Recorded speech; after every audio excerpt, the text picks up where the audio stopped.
This is a real quick video. You're working on your first gen KLR650, and then your clutch switch is starting to act up, and you're in the middle of nowhere, and it goes out like what happened to me. Luckily, I was able to jostle it and get it to start back up. But you get home, you want to bypass it. You're going to find your harness that comes out of the clutch switch, which is here. There's a little box under here.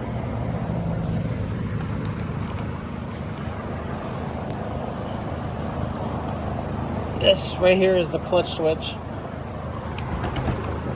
gotta follow it in.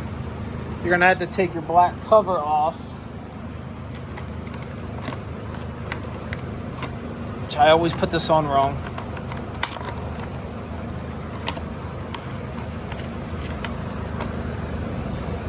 So that goes in there like that. That comes off.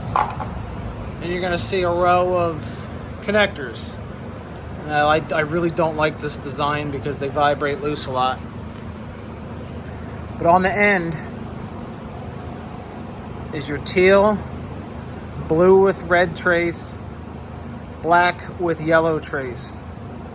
This is the clutch switch wiring.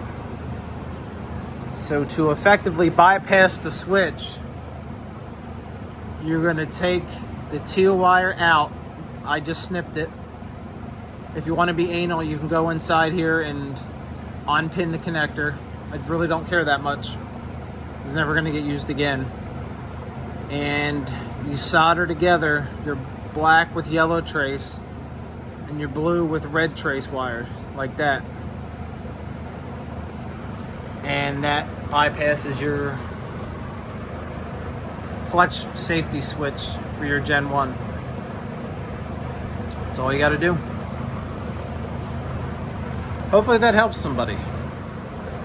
And while you have this cover off, it's a good idea to take these connectors off, apart, and fill them with dielectric grease. Especially if you ride the mud or the water, rain, whatever. These connections do break down over time on these old bikes. So not a bad idea for going through it. I've already got my front cowling off, so I hit all mine with, as you can see, some dielectric grease. And yeah, that's that.